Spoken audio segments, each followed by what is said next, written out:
Good morning, student. I am Vishwanath from CSS Academy. Today we present lecture number 8, and this topic is which belong to lesson number 2. आज हम general entry में discount के ऊपर discussion करेंगे।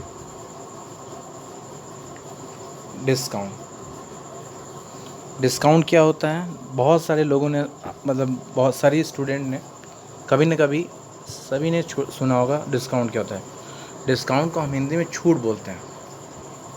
क्या बोलते हैं? छूट। जैसे यहाँ पे एक कस्टमर है, ये एक शॉपकीपर है, ठीक है। मान लीजिए कोई कस्टमर एक शॉपकीपर के पास गया और उसने कोई कमोडिटी परचेज़ किया, ठीक है। अब दुकानदार से कस्टमर ने पूछा, भैया ये कमोडिटी का फेस वैल्यू कितना है? तो दुकानदार ने बोला 1000 रुपये का है, लेकिन मैं आपको 900 रुपये में दे दूँगा। तो कहने का मतलब क्या है, यहाँ पे जो कमोडिटी है उसकी प्राइस कितना है? 1000, लेकिन आप उसको कितना पेमेंट कर रहे हो? 900 ही में ले रहे हो। तो फेस वैल्यू से आपको कम प्राइस मिल रहा है कि नहीं? तो जो ये जब ये दुकानदार बेच रहा है 1000 की कमोडिटी को 900 रुपये में, तो आपको कितने रुपए का डिस्काउंट मिला है? ये जो डिफरेंस है, जितने का फेस वैल्यू है, इसने जितने को बेचा आपको 900 का, ये जो डिफरेंस है, इसी डिफरेंस को हम क्या बोलेंगे? डिस्काउंट, ठीक है। मोटा मोटी ऐसे आप समझ लो कि कोई कमोडिटी जितने का है उससे कम प्राइस पे अगर हमें मिलता है, तो उसके मान लो 1000 का कोई प्रोडक्ट है, वो हमें 800 का मिलता है, तो 1000 में 800 डिडक्शन कर देंगे तो डिफरेंशियल फिगर कितनी हो गई? 200। इसी को हम क्या बोलेंगे? डिस्काउंट, ठीक है। अब हम बात करते हैं टाइप्स ऑफ डिस्काउंट। डिस्काउंट कितने टाइप्स की होती हैं, ठीक है। डिस्काउंट को हम लोग दो कैटेगरी में डिवाइड करते हैं। एक होता है ट्रेड डिस्काउंट, एक होता है कैश डिस्काउंट। हमें लगता है कि ट्रेड डिस्काउंट जो है ये जल्दी किसी ने सुना नहीं होगा, क्योंकि ये ऑर्डिनरी जो भी हम लोग जैसे कभी मार्केट में जाते हैं तो हम लोगों को ट्रेड डिस्काउंट जल्दी मिलता नहीं है ना, हम लोगों ने सुना है। इसको हिंदी में हम लोग बोलते हैं व्यापारिक छूट, ठीक। ये जो ट्रेड डिस्काउंट है ये ट्रेडर टू ट्रेडर प्रोवाइड होता है।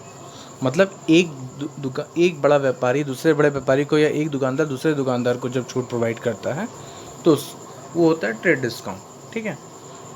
जैसे आप मार्केट में जाते हो, कोई कमोडिटी परचेस करते हो, तो आपको कोई ट्रेड डिस्काउंट मिलता है क्या? नहीं। आपको तो आप कैश पेमेंट करते हो, आपको जो छूट मिलता है वो कैश डिस्काउंट होता है, वो ट्रेड डिस्काउंट नहीं होता है। तो एक ट्रेडर दूसरे ट्रेडर को जो डिस्काउंट प्रोवाइड करता है उसको हम लोग कहते हैं ट्रेड डिस्काउंट। इसकी सबसे इम्पॉर्टेंट बात आपको ध्यान रखना है कि ट्रेड डिस्काउंट का कभी भी जर्नल में एंट्री पास नहीं होता, ठीक है। ट्रेड डिस्काउंट का कभी भी जर्नल एंट्री में रिकॉर्ड हम नहीं करते हैं। क्यों नहीं करते हैं?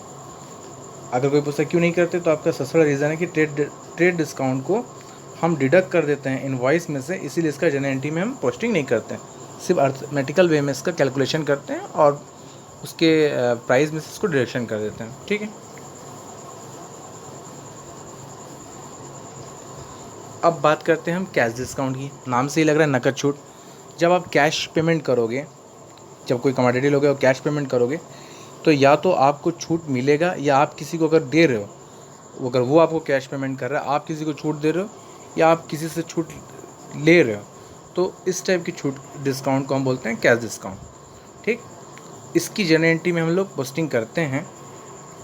और इसको ध्यान रखना है, अगर हमें डिस्काउंट रिसीव हो रहा है, अगर हमें डिस्काउंट किसी से मिल रहा है, तो ये मेरे लिए प्रॉफिट है, ये हमारे लिए प्रॉफिट है। उस कंडीशन में डिस्काउंट को हम क्रेडिट करते हैं, ठीक है।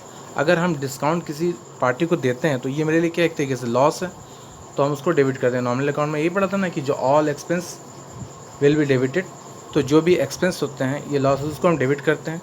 यहाँ पे जो डिस्काउंट रिसीव हो रहा है ये प्रॉफिट है, इसलिए इसको हम यहाँ क्रेडिट करेंगे, ठीक।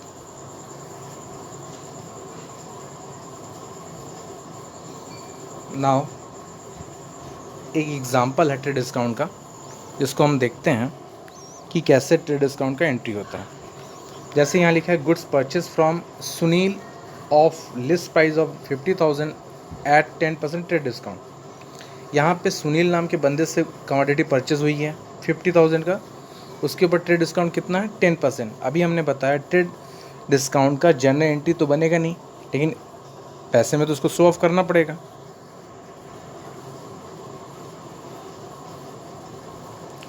तो 50,000 उसके ऊपर कितना TD है? 10% का। कभी भी कोई भी टैक्स लगता है, कोई भी अगर कैश डिस्काउंट होता है, अगर TD है तो ट्रेड डिस्काउंट को डिडक्शन करने के बाद ही कोई टैक्स लगता है, ये आपको दिमाग में रखना है। तो 50,000 का ये प्रोडक्ट है, उसके ऊपर 10% TD है, तो 50,000 का 10% कितना हो गया? 5,000। तो 50,000 में से हम ट्रेड डिस्काउंट को डिडक्शन कर देंगे तो हमारा अमाउंट कितना हो गया? 45,000। तो हम सिर्फ 45,000 का ही एंट्री करेंगे। ये जो 5,000 का ट्रेड डिस्काउंट है इसका हम एंट्री नहीं करेंगे। क्यों? क्योंकि हम इनवॉइस में से इस ट्रेड डिस्काउंट को डिडक्शन कर दे रहे हैं, इसलिए इसकी जनरल एंट्री नहीं बनाएंगे। ठीक, अब इसकी जनरल एंट्री क्या बनेगी? Purchase account debit to Sunil and company या सुनील अकाउंट। 50,000 का हमने नहीं दिखाना है, ट्रेड डिस्काउंट डिडक्शन करके जो अमाउंट है हम उसको हम शो करेंगे। 45,000 से डेबिट करेंगे और 45,000 से हम क्रेडिट करेंगे। नरेशन क्या लिखेंगे? Goods purchase of the list price of 50,000 at 10% trade discount. ठीक है, फिर आपको दिमाग में रखना है कि अगर कभी भी किसी क्वेश्चन में ट्रेड डिस्काउंट आ जाए तो उसकी जनरल एंट्री आपको नहीं बनानी है। सिर्फ कैश जो भी लिस्ट प्राइस होगी उसमें से ट्रेड डिस्काउंट को डिडक्शन करके ही आप एंट्री पोस्ट करोगे। ठीक है,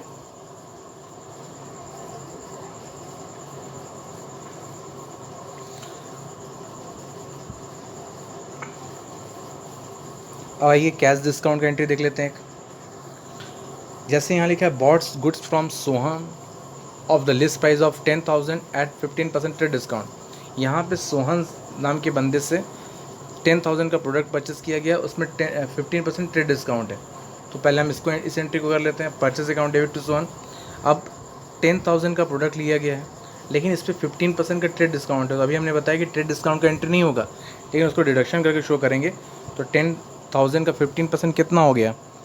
1,500। तो 10,000 में से पहले TD को रिड्यूस कर देंगे तो कितने का हमने प्रोडक्ट परचेस किया? 8,500। तो purchase account debit to Sohan 8,500 से डेबिट करेंगे और 8,500 से हम क्रेडिट कर देंगे। फिर क्या बोल रहा है? Settle Sohan account by paying cash under discount of 4%। अब यहाँ पे हम सोहन को पेमेंट कर रहे हैं, और वो हमें 4% का डिस्काउंट दे रहा है। तो अब ये डिस्काउंट हमें मिल रहा है तो ये मेरे लिए प्रॉफिट है, तो ये इस डिस्काउंट को मैंने यहाँ पे क्रेडिट किया है। ठीक है,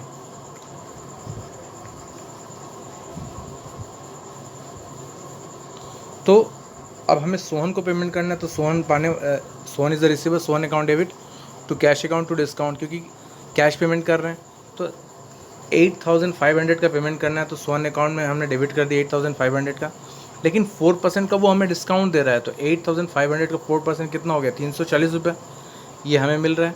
तो इसका मतलब 8,500 में से 340 हम रिड्यूस कर देंगे, तो एक्चुअल में हम कैश उसको कितना पेमेंट कर रहे हैं? टू कैश अकाउंट 8160, 8,160 रुपये का हम पेमेंट कर रहे हैं। ठीक है, तो Sohan account debit to cash account to discount. ठीक, क्यों? क्योंकि 8,500 का पेमेंट कर रहे हैं, सोहन हमें 4% का डिस्काउंट दे रहा है। जब 4% का डिस्काउंट दे रहा है इसका मतलब ये डिस्काउंट मेरे लिए प्रॉफिट है, इसीलिए इस डिस्काउंट को हमने क्या किया है? क्रेडिट किया है। और अब 8,500 में से जब वो 340 हमें डिस्काउंट दे रहा है तो एक्चुअल में उसको पेमेंट कितना कर रहे हैं? 8160, इसीलिए हमने टू कैश अकाउंट में दिखाया है 8160। ठीक है, फिर से आप एक बार देख लो। पहले हमने सोहन से 10,000 का प्रोडक्ट लिया है 15% ट्रेड डिस्काउंट से, तो इसकी एंट्री हमने क्या दिखाया है? Purchase account debit to Sohan. मैंने बताया था कि ट्रेड डिस्काउंट का जनरल एंट्री तो बनता नहीं है, तो 10,000 में से 15% कैलकुलेट करके हम लोग उसको कितना हो गया हमारा TD? 1,500। तो 10,000 में से 1,500 हम रिड्यूस कर देंगे तो हमने कितने का प्रोडक्ट परचेस किया है? 8,500 का।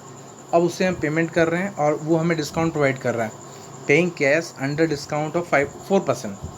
अब हमें 8,500 रुपये पेमेंट करना है सोहन को, तो सोहन पाने वाला है, who is the receiver? Sohan. 8,500 हमने डेबिट कर दिया, लेकिन वो हमें 4% डिस्काउंट दे रहा है। ठीक है, तो 8,500 का 4% जब हम कैलकुलेट करेंगे तो मेरा कितना हो गया? 340। मतलब कि 8,500 रुपये में से जब वो हमें 340 का डिस्काउंट दे देगा तो इसका मतलब हम उसको एक्चुअल में कैश कितना पेमेंट कर रहे हैं? 8160। तो इसीलिए हमने कैश दिखाया 8160। और यहाँ पे डिस्काउंट जो है ये हमें मिल रहा है, it's a profit for us, इसीलिए हमने इस डिस्काउंट को यहाँ पे क्रेडिट किया है। क्योंकि नॉमिनल अकाउंट में मैंने आपको बताया था कि अगर कुछ रिसीव होता है तो उसको हम क्रेडिट करते हैं, ठीक है।